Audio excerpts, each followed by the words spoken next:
Donc nous allons partir au Tibet, à Densati, que nous allons à peu près localiser rapidement ici, dans la vallée du Tsangpo, du Yarlung. Et sur la carte du Tibet, vous avez à peu près l'endroit. Ici, donc, le Tibet, c'est très grand, c'est un petit endroit qui a une importance historique, puisque la première monarchie tibétaine s'est développée dans cette région, et ça a une petite importance aussi, après, pour comprendre l'histoire de tout ce qui se passe autour de Densati et du clan Pamodronpa. Alors, le site de Densati, on va éviter. Alors, d'abord, je m'excuse pour les grands spécialistes et tout que j'entrevois quelque part. Je ne pensais pas avoir un public aussi d'élite. Et donc, je m'excuse pour eux, on va essayer de faire simple. Et je m'excuse aussi pour ceux qui ne sont pas trop versés là-dedans. Ça peut paraître un peu compliqué. Donc, je vais essayer de simplifier au maximum, surtout que nous n'avons en principe qu'une heure. Et qui dit simplifier, vous le savez tous, dit de temps en temps passer un petit peu dans le flou et le rapide. Donc, le site de Densati a été occupé en 1158 par un moine qui arrivait du Tibet oriental, qui s'appelait Dorji Gyalpo. Et ce site, en fait, s'appelait Pamodro. Il a obtenu plus ou moins du roi qui est local. Et c'est pour ça qu'ensuite, il a été appelé lui-même Pamodronpa, puisque c'est l'homme de Pamodro. Vous avez ici un portrait de lui. C'était un personnage qui, d'après tous les textes, était assez bien portant. Donc, on voit bien sa mine, puisqu'il paraît même que sa mule avait du mal à le supporter. Nous avons ici la seule photo, a priori, qui existe du monastère de Densati du temps de sa grandeur. La partie dont nous allons essentiellement parler aujourd'hui est ceci, le grand lac, donc le grand temple. Nous avons ici une des quelques photos prises en 1948 par Piero Mele de l'expédition Tucci. Et nous sommes ici sur le grand mur est, où nous avons de chaque côté ce qui va nous intéresser le plus. Ce sont ces grands reliquaires qui seront le thème un petit peu de notre petit voyage au Tibet, puisque les textes anciens nous disent que nous avions 18 stupas dans le grand temple de Densati. Et il s'est avéré qu'en fait, on en a bien 18, mais seulement 8 de ce type très important qu'on appelle les Tashigomans. Le monastère de Densati a été entièrement rasé pendant la révolution culturelle. Donc tout ce que vous avez vu a été passé au crible de la destruction, du pillage, de tout ce qu'on peut imaginer. Et vous voyez ici, c'était avant le déblayement. Et une fois déblayé, on voit bien qu'il ne reste pas grand-chose. Bon, apparemment, il y a des objets qui ont été retrouvés dans le reste des ruines, mais qui sont restés en Chine. Et donc, partant de là, il se trouve que nous avons dans les collections publiques, les collections privées, toute une foultitude d'objets qui peuvent provenir de ces 8 grands stupas qu'on appelle les Tashigomans. Donc, ça fait plusieurs années que je joue un peu au puzzle, puisque nous avons quelque part une grille de structure, et que on essaie de replacer dans chaque case, chaque objet qui pourrait y avoir été à l'origine.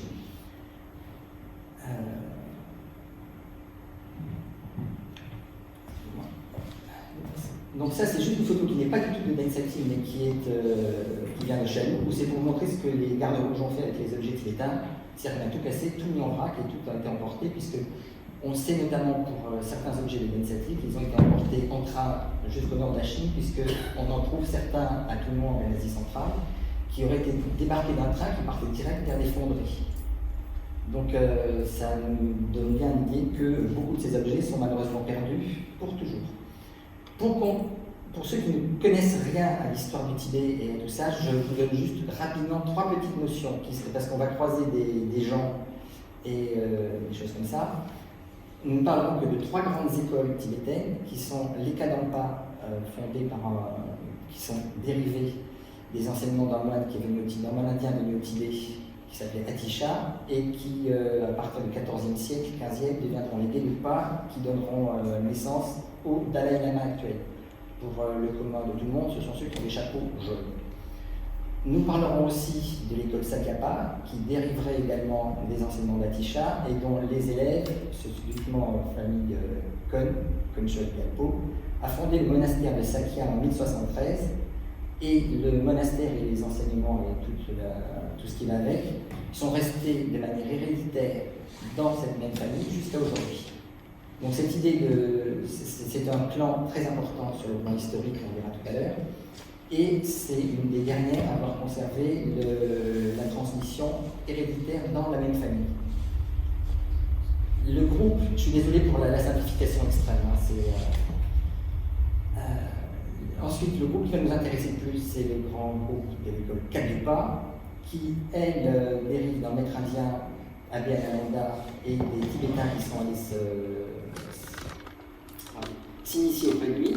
Donc les plus connus sont en ligne directe Marpa, Milarepa, Gampopa, qui font une école d'Akpo Kagyu, qui est globalement celle qui c'est le plus développée, qu'on connaît le mieux aujourd'hui, qui elle-même s'est subdivisée en X branches selon les élèves, dont les deux plus importants et qui nous intéressent aujourd'hui sont Dorji Gyalpo, qui s'intéresse donc à qui s'installe à Pamodrou et qui deviendra Pamodrupa, et Dusun Khenpa, qui est le premier Karmapa entre guillemets, puisque ces deux maîtres, quelque part, on se rend compte, n'ont pas de famille derrière eux, ils n'appartiennent à aucun clan qui va transmettre de manière héréditaire leurs enseignements et capter leur prestige.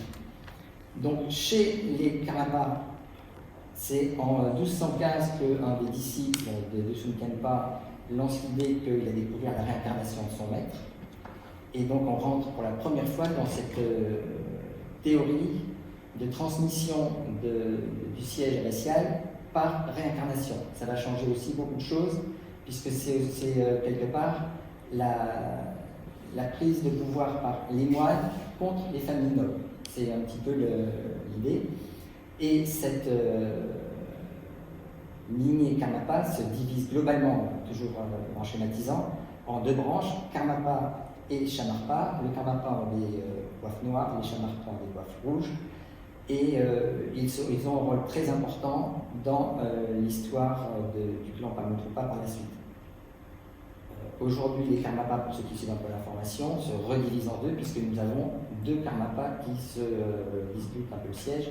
Donc c'est un peu toujours l'histoire tibétaine où on recrée des branches et on se redivise sans arrêt. Pour aller directement à notre sujet, la branche Pamodrupa, ses disciples sont nombreux. Les plus importants sont Tachipel qui fonde le monastère de Taklong, Lingrepa qui fonde l'école Drupa, qui se redivise en deux, une partie au Bhoutan, une autre partie qu'on voit plus au Ladakh, on ne dit pas comme ça aujourd'hui, et la grande lignée du centre, qui est celle de son disciple Jiten Gongpo, qui sera avec Ben Sativ et qui fondera le monastère de Drikum, dont nous allons pas mal parler. Pour les gens qui n'y connaissent rien, je vous montre juste la notion du mandala, qui est un diagramme qui sert globalement en simplifiant du jour, qui sert de support à la méditation et projette en d'autres dimensions l'univers d'une divinité. Ici, c'est l'univers de Chakra Samvara, représenté au centre à l'union avec sa contrepartie féminine Vajravarahi. Je l'ai choisi parce que nos grands reliquaires de Densati sont sur le fond de grands mandalas dédiés à Vajravarahi, qui sont eux-mêmes remplis de X mandalas tout autour et à tous les étages. Donc c'est un mandala de mandala. Mais la forme absolue, c'est pour Chakra Samvara. Le stupa, pour ceux qui ne savent rien, mais bon, je pense que tout le monde le sait, ça part de la forme des reliquaires initiaux dans lesquels on a mis les reliques du Bouddha.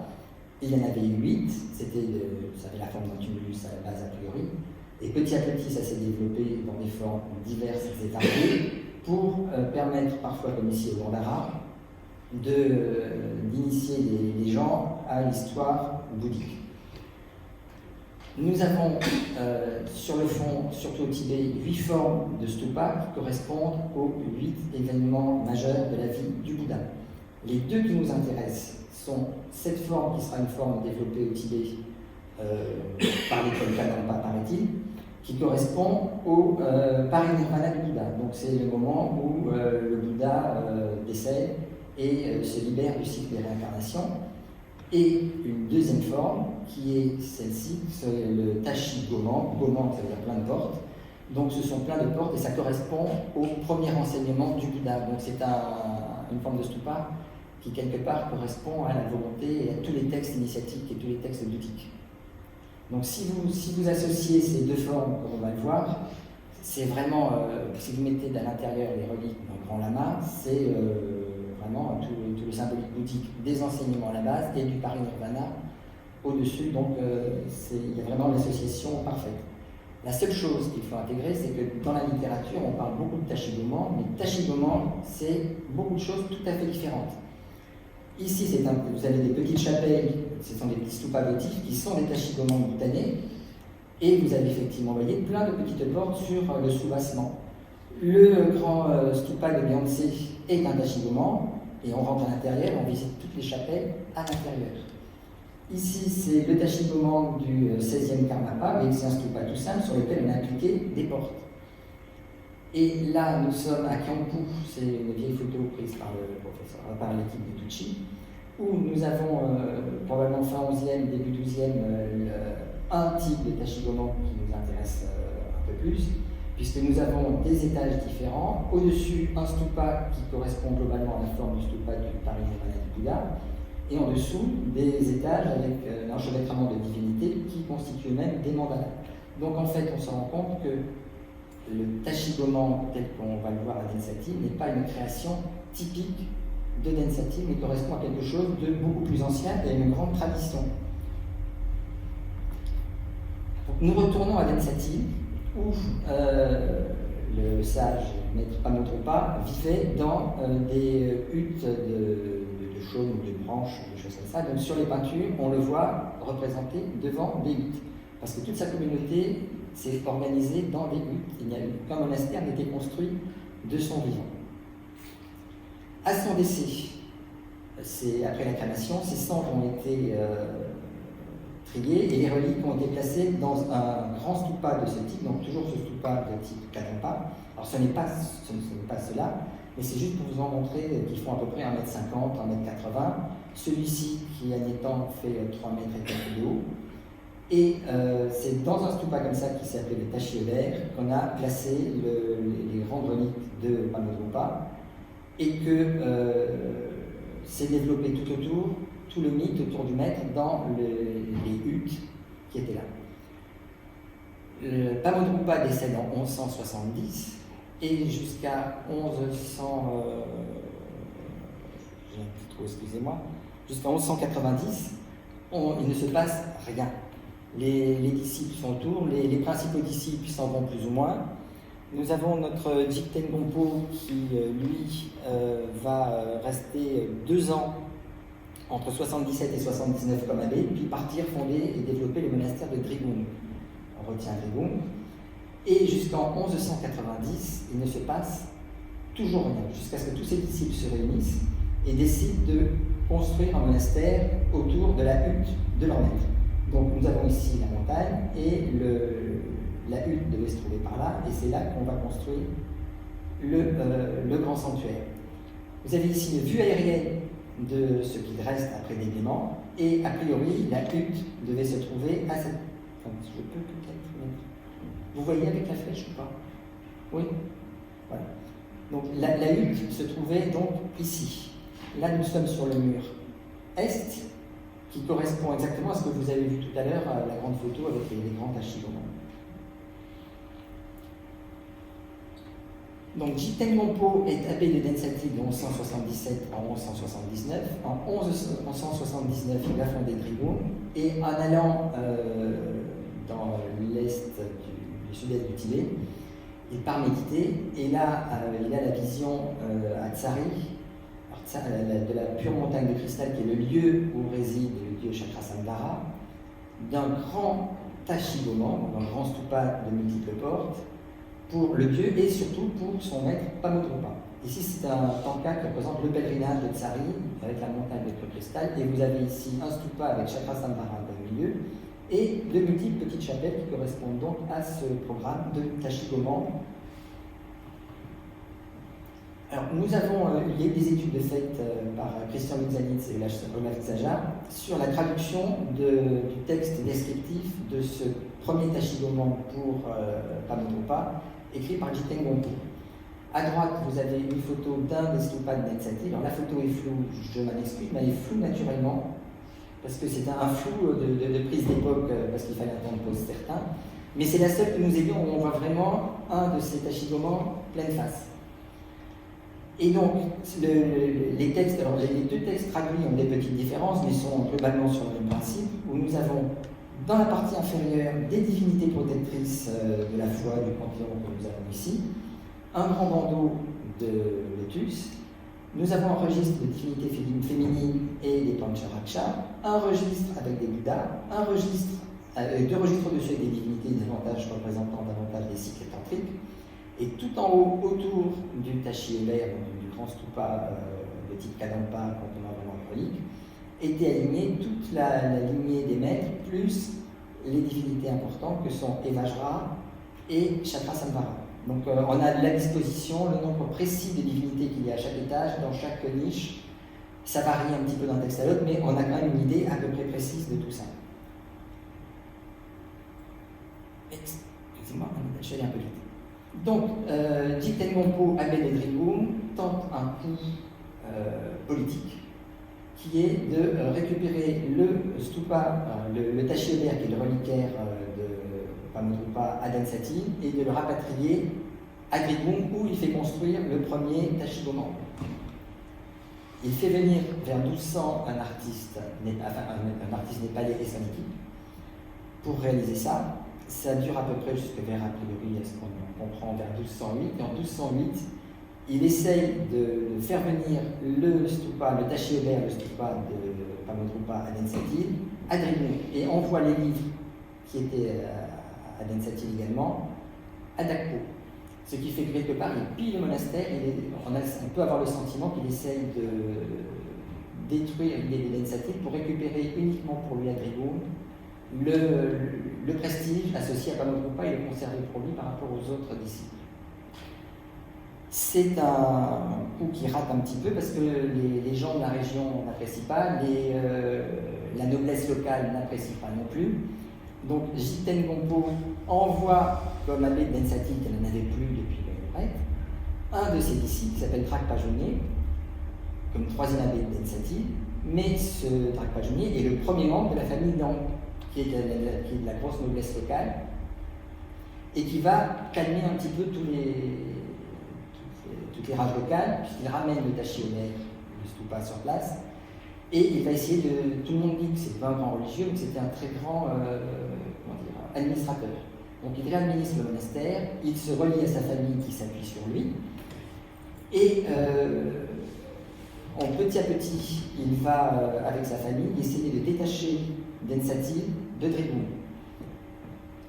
En 1235, le clan Kyura, qui possède le monastère de Drigum, a des problèmes et lui demande de revenir en tant qu'abbé temporaire à Drigum. Il y restera de 1235 à 1255 et il mettra un de ses frères sur le siège de Densati. Ce qui fait que, on comprend tout de suite que Densati, à ce moment-là, passe vraiment sous la coupe du clan Lang et ne pourra plus jamais revenir en arrière. C'est une période importante parce que c'est le moment où nous avons les invasions mongoles. Les Mongols, à ce moment-là, vers 1240 quelque chose, excusez-moi, vont donner le pouvoir sur le Tibet aux Sakyapa. On en a parlé tout à l'heure, c'est cette lignée qui se transmet de manière héréditaire. Et pendant à peu près un siècle, les Sakyapa vont diriger le Tibet, ils sont vice-rois du Tibet au nom de l'empereur, au nom d'abord des Mongols, puis de l'empereur quand la dynastie chinoise deviendra la dynastie mongole des Yuan.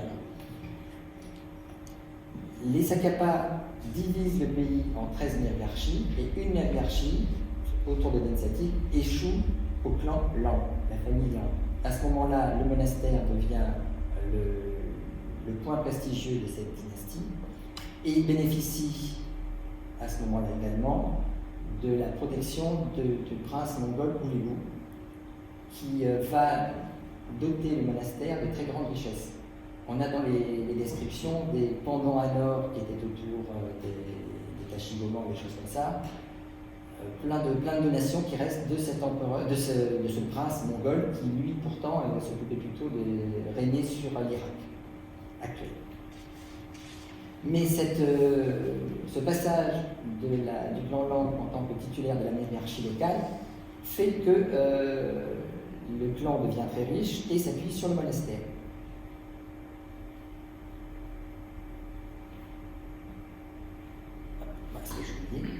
Donc, Dragpa Junier n'aura pas de Tachigoman à l'Ensatim pour lui, mais il sera placé dans le troisième des grands stupas de type Kadampa, puisque le premier est pour Pamagrupa, le deuxième pour Jiten Gompo qui meurt en 1717, mais bien qu'abbé de Drigum a été abbé de l'Ensatim pendant 2 ans, et le troisième sera celui donc de Dragpa Junier. C'est le dernier, donc celui de Dragpa Junier. On peut le voir ici, précieusement emballé, sur l'angle de la photo. Non, je me suis trompé. Il est là, c'est l'avant-dernier ici.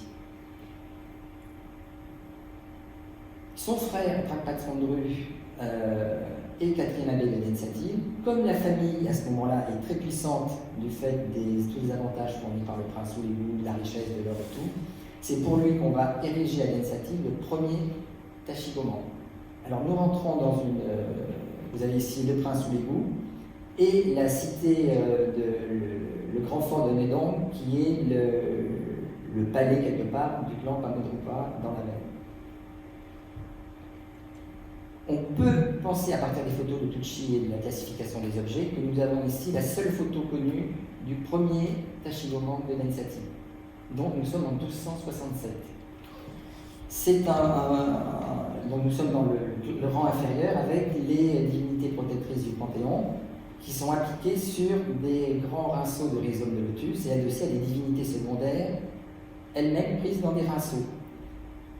Les sculptures sont en cuivre fondu en 3 dimensions et le fond est en repoussé. Et ce sont des feuilles appliquées à demi en repoussé en gomme sur... Voilà, je reviens après. Ce principe décoratif se retrouve sur la peinture de l'école Drigumpa, qui est tout à fait contemporaine et qui appartient à l'école, puisque nous voyons ici un abbé de la lignée, et dans l'angle, nous retrouvons les mêmes divinités, c'est-à-dire Vaishravana, Mahakala, et ici le roi Naga qui soutient le serpent. Si vous regardez ici, nous avons qui soutient le trône. Nous avons ici donc le roi Naga, le roi serpent, Vaishravana, Mahakala. Donc c'est un principe décoratif qu'on peut retrouver aussi bien sur la peinture que dans la constitution des Tachigoman. Ici, nous avons notre roi Naga Ananta, puisque en fonction de la position, on sait duquel des 8 Nagaraja il s'agit. Et vous voyez, on voit ici, enfin je ne sais pas si vous le voyez, et en éclairant la photo, il y a un trou au fond, donc il était fixé à travers le repoussé sur lame de bois par un crochet. Et nous avons ici la seule plaque que je connaisse qui soit vraiment de cette tradition-là, puisque on retrouve exactement le même Torana et les mêmes cercles autour des divinités secondaires.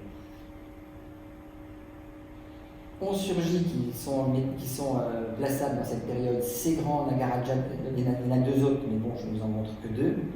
Et nous voyons bien ici ce qui sera caractéristique quelque part de tout cet art de l'Ensatim à l'époque, c'est que tous les objets sont garnis dans les parures et tout de multiples pierres semi-précieuses, précieuses, corail, turquoise, vert même coloré. Et chacun est totalement différent. Ici, vous avez des anneaux par exemple qui servaient à rajouter des écharpes ou des choses comme ça. Nous n'avons aucune certitude, mais on peut vouloir placer là, ça n'a aucune photo dessus, donc Dieu, au premier rang, m'ayant appris à être toujours prudent. On peut vouloir placer à cet endroit-là ce qui peut être considéré comme le premier des grands rois gardiens de l'espace, puisqu'il y en avait 4 placés devant chacun des Tachigoman. Et ces 2 sculptures, un grand Chakrasambhara et une Vajravari, qui doivent provenir du sommet du stupa, qui sont en plein dans le style de la période, et dont on voit vraiment qu'il y a une affiliation stylistique simplement en regardant le mouvement des écharpes. Mais dans le faute de documents précis, on ne peut que le supposer grandement, parce qu'on pourrait se demander si ces objets ne pourraient pas provenir d'un stupa de style Tashigomon construits à Drigoun, puisqu'il y en a eu certains. Mais comme Drigoun, le monastère est rasé par les Mongols en 1290, entièrement brûlé et tout détruit, il y a peu de chances que ces objets-là puissent provenir de Drigoun, dans cette génération d'objets. Son demi-frère, Dragpa Junier et Saint-Aimabé, considérés comme réincarnation de Pamodrupa, mais on ne cherchera pas à faire perdurer les réincarnations parce qu'on veut garder le monastère dans le clan. Et a priori, dans la littérature, il aurait eu un stupa et pas simplement un stupa de type Kadampa en bronze, comme on a vu tout à l'heure. La seule chose, c'est que c'est pas très très net, et la typologie d'objet qui suit interdit de penser qu'on ait fait un tachigomon pour lui. Néanmoins, dans l'angle nord-est, c'est-à-dire dans la partie la plus ancienne du grand temple, on a les restes d'un grand stupa en pierre et terre, et il n'est pas impossible qu'en fait ce soit ça qui ait été édifié pour lui. Il suffit qu'on ait mis des images de petits bouddhas dessus, des chapelles, des choses comme ça, pour que ça puisse aussi devenir un tachigomon en termes techniques, mais pas du tout dans la nomenclature classique de l'Ensati. Il est suivi donc par Dragpa Leshe et Dragpa Rinchen. Première fois pour Dragpa Rinchen, le lama est investi du pouvoir temporel et spirituel par les Mongols. Les deux sont mis dans des stupas de type Kadampa. Donc eux, voilà, et ils seront tous ensemble avec les trois précédents. La grande phase de construction des stupas de Ensati va avoir lieu globalement vers 1350-1360, quand le myriarche Chanchu Gyatsen, petit à petit, joue sur la déliquescence de la dynastie Yuan chinoise et sur le mouvement nationaliste tibétain. Donc il va essayer de regagner toutes les traditions liées à la monarchie dont je vous ai parlé tout à l'heure, qui avait éclos entre le 7e et le 9e siècle, à peu près dans cette même région, recréer un mouvement nationaliste, et il va arriver à supplanter le pouvoir des Sakyapa, donc cette lignée qui se transmettait de manière héréditaire également. Et à partir de 1354, il devient de facto régent au nom des derniers empereurs Yuan, et ce qui est équivalent pour lui, quelque part, à roi du Tibet. Et à partir de ce moment-là, on considérera lui et ses successeurs comme roi du Tibet, vu qu'en plus on est sur l'intersection entre la dynastie Yuan déliquescente et la dynastie Ming naissante. Il n'y a pas trop de problèmes entre les Tibétains et les Chinois à ce moment-là. Chanchu Gyatsen a son frère qui est abbé de Densati, qui est le 8e abbé de Densati au même moment, et Chanchu Gyatsen fonde le grand collège de Tsetan, qui sera intéressant parce que nos amis Pamodrupa, appartenant à l'école Kadampa, nous seront très ouverts à toutes les autres doctrines. Donc Tsetan est un lieu de débat et de discussion religieuse où les membres de toutes les écoles viennent discuter. Et c'est un petit peu ce qui sera particulier, qui causera un petit peu leur perte, c'est que les Pamodrupa, bien que appartenant à l'école Kadampa, seront très intéressés par la réforme de Tsongkhapa, les bonnets jaunes qui aboutiront à Dalai Lama. Donc ça créera un conflit entre l'école Kadampa et les Pamodrupa, donc cette lignée qui a pris le nom du monastère. Chanchu Gyatsen, pour son frère, va ériger cet immense tachigomon qui est toujours sur le même plan à peu près que le précédent. Donc c'est à peu près toujours la réplique de celui qui avait été créé à Drigoun par Jiten Longpo pour Pamodrupa. Nous sommes dans le temps des Pamodrupa, donc on reproduit à peu près le même. Les variations sont dans le nombre de divinités et quelques variations à droite ou à gauche, parce qu'on est toujours entre 2800 et 3900 divinités par tachigomon, sachant que tous les petits bouddhas que vous avez là comptent pour une quand même, donc ça va assez vite. Sur cette photo qui est très intéressante et une des plus importantes, nous voyons bien comment le registre inférieur est structuré avec les rois nagas qui comportent les sections et les divinités protectrices qui alternent. Nous avons les gardiens de l'espace et ensuite nos étages respectifs avec, où on voit bien les divinités, ici les plaques de porteuses d'offrandes, le rang des Bouddhas, et toute cette architecture à base de petites colonnes. La partie supérieure, nous la voyons bien ici également, nous avons nos divinités, les Vajravarahi, donc la compagne de Jagrasambhara. Ici, nous avons un Vajra, et ce que nous voyons enveloppé dans le chiffon, c'est le stupa de type Kadampa en bronze, qui était abrité. Nous avons donc ces dakini qui nous permettent de voir que parmi les objets censés provenir de Nensati, nous en avons pas mal qui matchent totalement, puisque si nous regardons bien ici, nous avons la dakini avec son petit socle particulier et la façon d'enrouler l'écharpe ici qui est à peu près la même que celle-ci. Le gardien de l'espace ici, de ce stupa, nous n'avons que la moitié d'un qui a surgi et qui a été totalement brûlé pour enlever l'or. Mais on retrouve la façon de faire tous les détails et notamment l'écharpe qui tourne autour. La plaque avec les porteuses d'offrandes ici, ce qui est intéressant, c'est que de cette série-là, nous n'avons que des petites divinités indépendantes, donc on peut se demander si elles n'étaient pas appliquées sur un fond de métal, et comme dans toute la littérature, on nous parle toujours des stupas d'or et d'argent de Nensati, on peut se demander si le fond de ces plaques-là n'était pas en fait en argent, et que les petites porteuses d'offrandes venaient être plaquées dessus. Ça faisait encore plus riche, parce que nous sommes quand même dans un monument qui a été commandé par un roi. Nous avons les colonnettes que nous reconnaissons parfaitement, et la déesse Parnashabari qui est ici, et bon, j'ai fait des photos dans tous les sens en agrandissant et tout, c'est celle-ci. On en a la certitude, et si vous voulez un peu un repère, elle a le brassard ici qui est monté à l'envers, l'artiste s'est un peu trompé, et on le voit ici également qui est à l'envers. Et Parnashabari est une déesse de la nature, et en fait son petit boléro plein de pierres précieuses représente un vêtement fait de feuillage. Alors Parnashabari, on va bien l'aimer parce qu'elle va nous permettre de suivre un peu l'évolution chronologique, parce qu'on en a eu 4 sur 8, donc ça permet d'évoluer.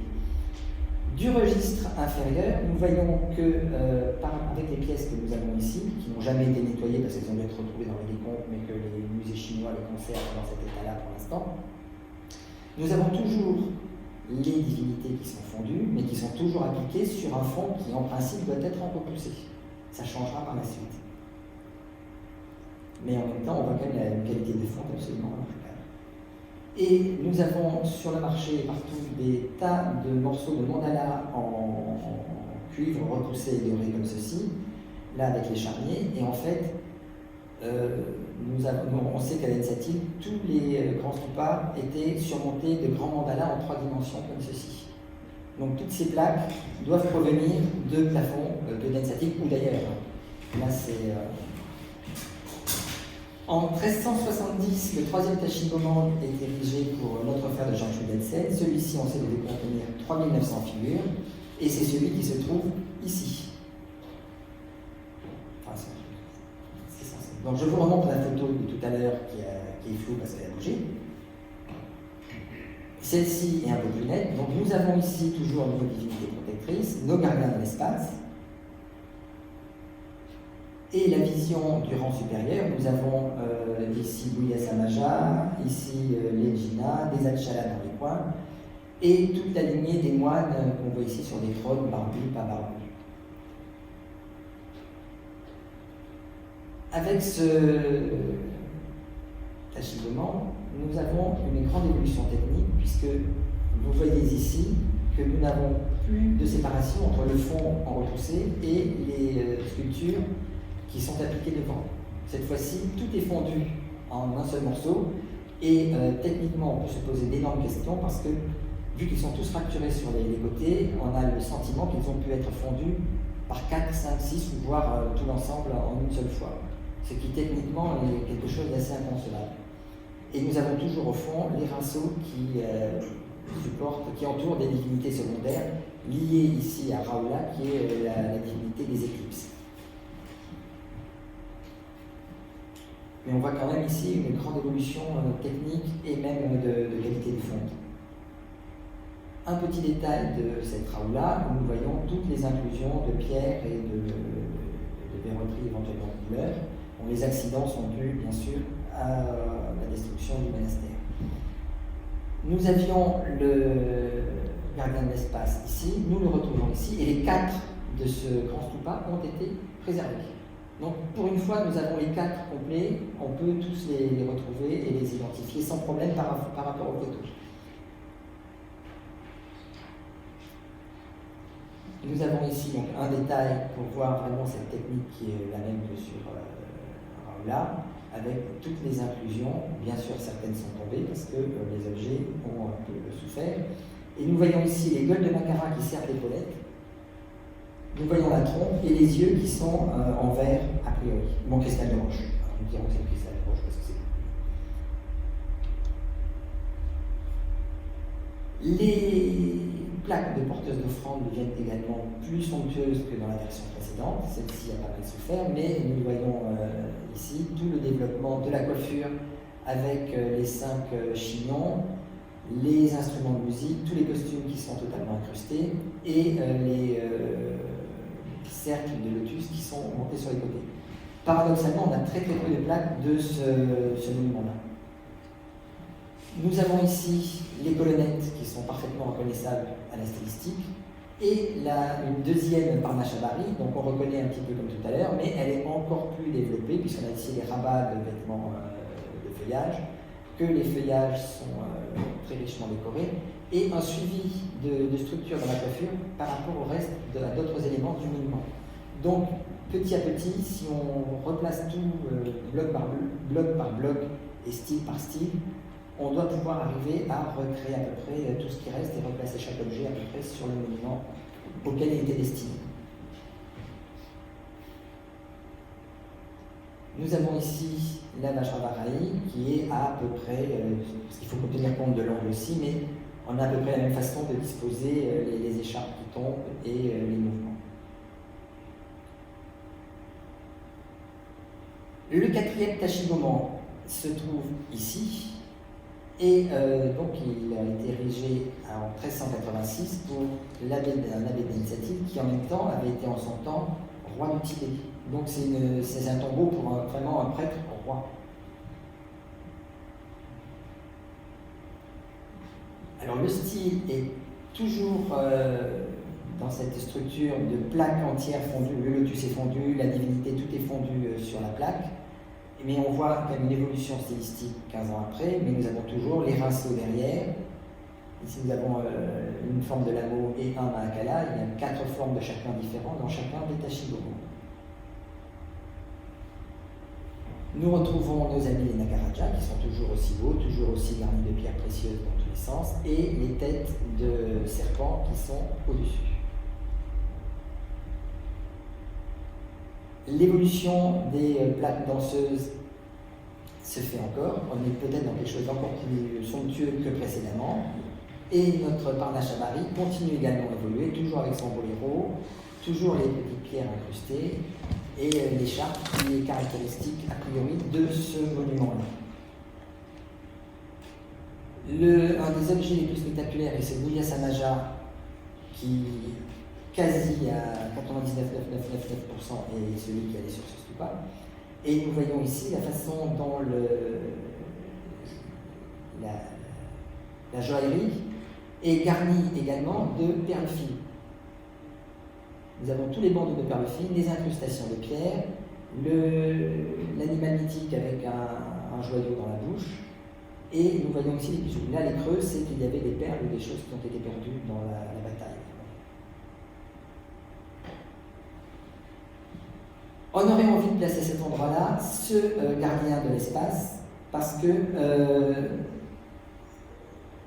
on peut se demander s'il ne peut pas venir d'ailleurs, parce qu'il est un peu différent de ce qu'on a vu avant, mais il est tellement intermédiaire entre les 3 précédents et tous ceux qui vont arriver après, qui seront davantage dans l'esthétique chinoise comme ceci, parce que en 1386, nous sommes déjà dans la dynastie Ming, que le goût chinois s'impose encore davantage, que ça serait peut-être pas idée de le placer là. Nous avons celui-ci et 2 têtes de ses compagnons, c'est tout ce qui reste d'eux, peut-être que d'autres pièces surgiront un de ces jours. Mais quand on voit notamment ces visages-là, on peut penser à les rapprocher de ce qui va suivre derrière. En effet, nous avons derrière deux abbés qui vont se succéder. Un décède en 1407, l'autre en 1408 après avoir abdiqué. Et nous pouvons avoir envie de les placer sur ce que personnellement j'appelle les tachigomans jumeaux. Parce que nous en avons deux qui présentent sur tous les objets vraiment d'assez fortes similitudes. Donc comme ils ont dû être faits à moins de 5 ans d'écart, on peut quand même envisager qu'ils appartiennent à une même séquence. Alors après, le souci, c'est de lequel classer en premier, lequel classer en second. Il faudrait se pencher un peu sur tout le détail. Mais nous avons ici le grand objet qui est au musée Guimet aujourd'hui. Ici, c'en est un autre. Et si on regarde bien, on voit quand même que nous avons des ressemblances qui partent de bas en haut sur à peu près tout, sauf ici la garniture au centre de la ceinture. Mais tout le reste et le traitement du visage, bien évidemment. Nous les revoyons ici sous divers angles, avec toujours les animaux mythiques qui sont sur les épaulettes, les garnitures de pierres précieuses. Les plaques de porteuses d'offrandes sont également assez proches dans la façon de faire les décors, avec ces guirlandes que nous n'avions jamais vues auparavant et qu'on ne reverra jamais après. Les Nagaraja, roi serpent, sont également présents. La seule différentiel qu'on peut faire entre deux séries potentielles, c'est que une a ici sur le banc du lotus des petites, comme un perlage d'étamines, qui n'existe pas sur une autre série. Donc peut-être qu'on peut faire un distinguo entre les deux séries par ce détail. Je vous montre celui-ci parce que c'est le seul ganapati qu'on connaisse qui appartenait à ce cycle. Celui-ci est au musée de tout le monde en Asie centrale. Donc il fait partie de ceux qui ont été un jour débarqués d'un train. Et notre Parnashabari, qui nous sert un petit peu de repère avec les gardiens de l'espace. Et vous voyez qu'ici, elle a perdu son boléro et que les feuilles ne sont représentées que par des feuilles dessinées en relief. C'est peut-être parce que nous sommes toujours dans une période faste, mais qu'on commence à sentir le déclin et qu'on commence peut-être à avoir un tout petit peu moins d'argent pour faire les choses en grand, surtout quand on a deux tachigomans à faire en même temps. Parce que dans toute la littérature, on se rend compte que la question financière est permanente.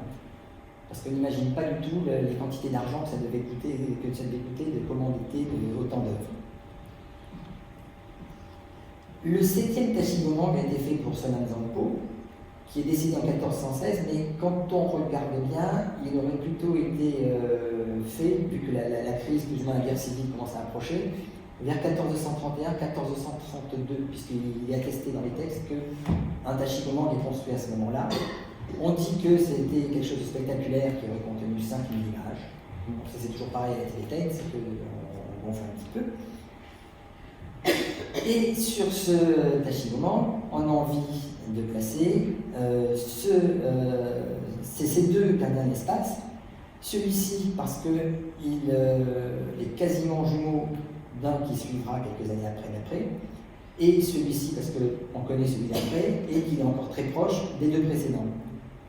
Parce que ce qui est très intéressant aussi, c'est qu'on a toujours le sentiment que les artistes qui travaillent sur les tachigomans de Netsati regardent ce que leurs prédécesseurs ont fait à côté. C'est plus simple que de lire le manuel. On a tellement de beaux exemples à côté qu'on les répète. Sur ce tachigoman, on a également envie de placer ces plaques de repoussés qui n'ont plus les rinceaux et qui ont simplement des divinités posées comme sur les dernières fondues des tachigomans précédents.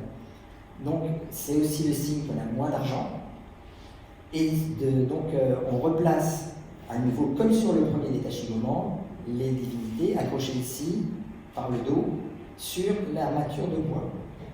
Et on peut envisager de placer là-dedans 7 lameaux.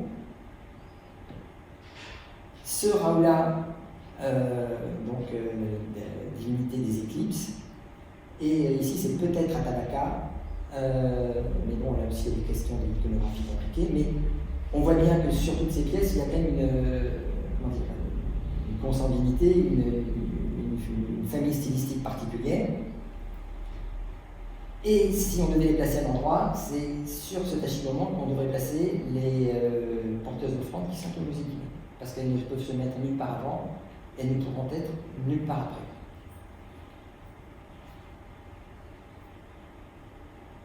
Le dernier grand abbé de Densati, c'est Selam Yetsen Pelzampo, qui est abbé de 1416 à 1434, qui est la dernière grande figure de la famille Nang. Il va être quelqu'un de très important, le dernier qui fera l'unité du clan, qui commence à se déliter totalement par des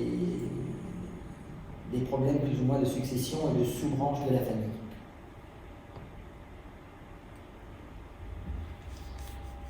Nous avons toutes ces photographies qui ne peuvent être techniquement que celles du dernier Tachigoman, donc celui excusez-moi, Gyatsen Pelzampo.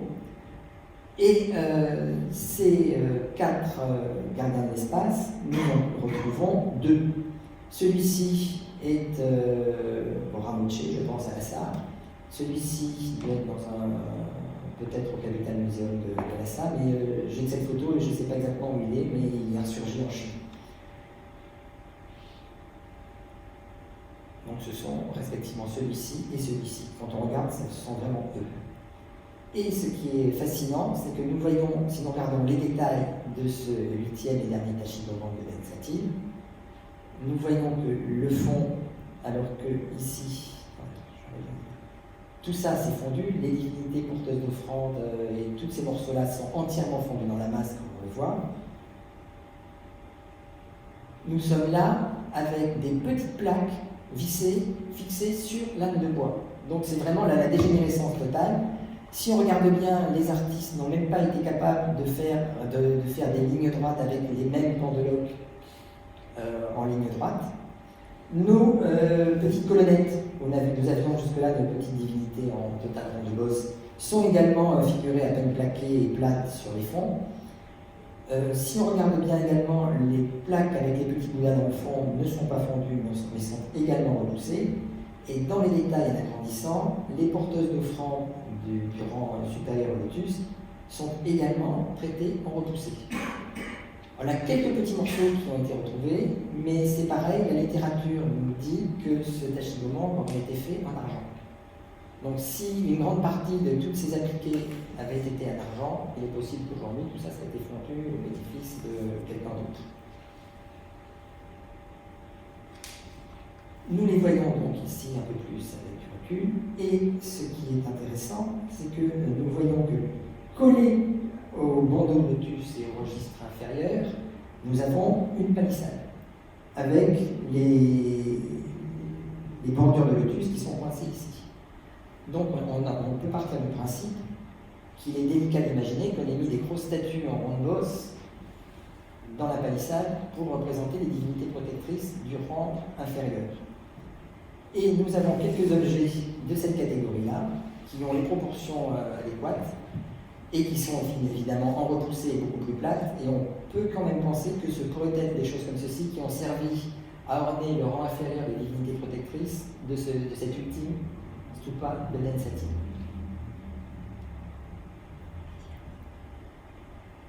Ce qui est quand même intéressant, c'est que le professeur Tucci avait trouvé une statue de Bouddha à Densati. Il avait relevé l'inscription, il disait qu'elle avait été offerte par Chanchu Gyatsen.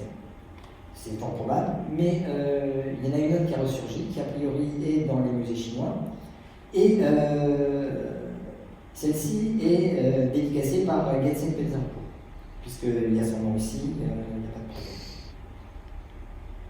Et c'est une statue qui fait 1 mètre et quelques, donc c'est quand même quelque chose d'assez important.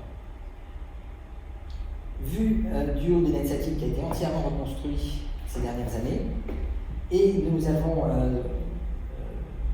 avec cette vue aérienne, on comprend mieux pourquoi, ce que j'ai oublié de vous dire tout à l'heure, quand ils ont choisi de construire le monastère autour de la hutte de Pamodrupa qui devait donc se trouver ici, là en dessous, il a fallu abattre une partie de la montagne. Donc techniquement, ça a été aussi une chose très compliquée de couper la montagne pour construire le monastère à cet endroit-là. Bon, certains ont dit que c'était une mauvaise augure. Le bon augure qu'on peut dire, c'est que c'est un monastère qui n'a été ravagé au Tibet par aucune guerre interne depuis le XIIe siècle. Alors que Drigung, beaucoup d'autres monastères ont été rasés par les Dzungars, par les Mongols, et tout ça. Bon, la fin de l'histoire est malheureusement commune à quasiment tous les monastères tibétains. Ça, c'est une vue de l'intérieur pour vous donner une petite idée des proportions du sanctuaire et des colonnes. Et donc, on peut quelque part essayer de se retrouver. Ici, nous avons le mur est, le mur nord, et techniquement, ce qui a dû faciliter les photographies de l'équipe Tucci, c'est ce trou dans la toiture qui apportait quand même de la lumière. Et logiquement, si on se fixe, si on suit le plan, les stupas devaient être autour de la salle comme ceci. L'idée, si on suit la chronologie que je propose, c'est que nous ayons eu le premier ici, le deuxième en face, le troisième, le quatrième, le cinquième, peut-être sixième, septième là, et le huitième, c'est quasiment certain ici. Ça, c'est en fonction des angles de lumière et des photos. À l'occasion, pour les gens qui s'intéressent, on pourra en rediscuter techniquement un jour. Et voilà ce que j'ai repris dans un livre chinois, c'est le mur est, où nous avions les deux grands tachigomans au milieu, le grand hôtel avec les stupas qui sont placés, avec un Bouddha et des abbés de Dribung, puisque le monastère de Densati a été repris par les abbés de Dribung. Ici, nous avons la hutte de Pamodrupa qui a été reconstituée, avec le toit de chaume, et à l'intérieur, Pamodrupa doit être sur son trône derrière le poteau, et donc a priori il a mis des abbés qui a été replacé tout autour. Le seul stupa qui est resté, qui a été vaguement retapé, un peu bizarrement, et pour les quelques minutes qui nous restent, je suis désolé, j'ai un peu accéléré, voici quelques idées de planification des objets. C'est-à-dire que, par exemple, pour les gardiens de l'espace, ça, ce serait le point de départ, 1360, 1370, ça, probablement 1386. Les deux jumeaux de 1408 à peu près, 1340, 1344, 45.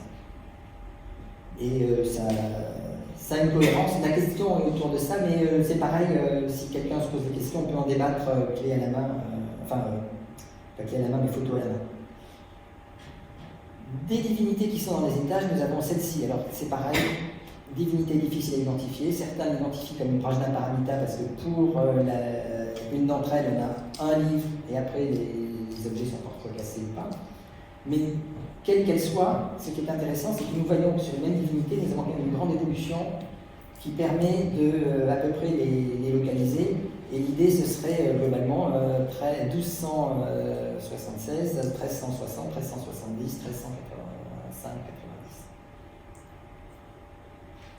90. Ici, c'est pareil avec nos Parnashamari, où on peut. Ces deux-là, nous sommes certains, parce qu'on les reconnaît bien sur les photos. Donc, nous serons deuxième Tachigoman, troisième, quatrième, et ça, cinquième ou sixième, vu qu'ils sont jumeaux à ce moment-là.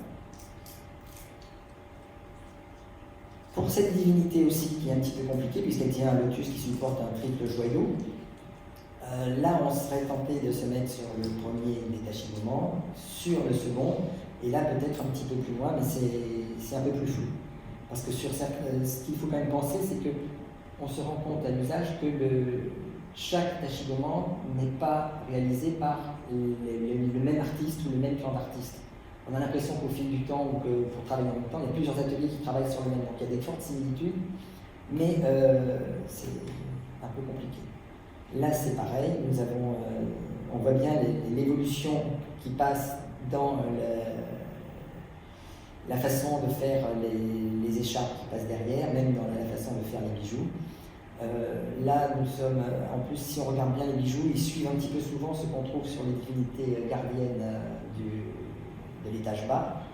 Et donc, nous serions deuxième, troisième Tachigoman. Voilà. Troisième, quatrième Tachigoman, et là, un petit peu après. Idem ici, nous serons dans le deuxième, le troisième, et un petit peu après. Donc c'est pour ça que je supplie tous les gens qui trouvent des photos, qui voient des choses, de communiquer un petit peu, certains depuis longtemps, personne déguisée, parce que plus on aura d'objets, plus on pourra réussir à faire les classifications et affiner le positionnement de tout ce petit univers. Ça, c'est personnellement, j'ai envie de vous montrer de l'étage supérieur total Kukuripa, qui est un Mahasiddha qui était avec un chien. Donc, comme j'aime les chiens, c'est mon plaisir personnel. Donc vous voyez Kuriba ici, toujours accompagné de son chien, et pareil, là on pourrait être dans le premier tachiboulement, et là nous sommes dans le troisième ou quatrième. Et là nous sommes plutôt au niveau du septième, a priori. Mais bon, tout ça c'est encore sujet à caution, c'est discutable, il faut brasser. Et vu que nous sommes impeccablement dans le temps, je vous montre quand même des représentations très importantes de Chakra Samvara en union avec Vajravarahi. Celle-ci est quand même une des plus spectaculaires, elle est connue depuis très longtemps. Et pour dire adieu au site, c'est une peinture qui représente Pamodrupa, entourée de toute la lignée des abbés de Densati jusqu'au milieu du XVe siècle. Ils sont tous tout autour. Et pour ceux qui veulent creuser la question, vous avez les ouvrages de mon ami Olafzaja. Donc ça, c'est un gros pinceau historique hyper bien développé sur toute l'histoire du clan Pamodrupa. Il faut s'approcher un peu, mais bon, si vous aimez ça, c'est très bien fait. Et le catalogue de l'exposition Golden Vision à l'Asia Society, où il reprend globalement tout le résumé de son grand ouvrage, de sa grosse thèse sur le clan Pamodrupa et l'histoire du Tibet à cette époque, avec un paquet d'objets qui sont malheureusement un peu mis en vrac, et c'est voilà, maintenant il faut travailler à affiner tout ça. Et bien nous avons mis 1 heure pile, je me suis entraîné à essayer d'y arriver, je suis désolé d'avoir été un peu flou pour les spécialistes, un peu compliqué pour les gens, peut-être un peu brouillon, mais c'est un sujet un peu compliqué, en tout cas je vous remercie.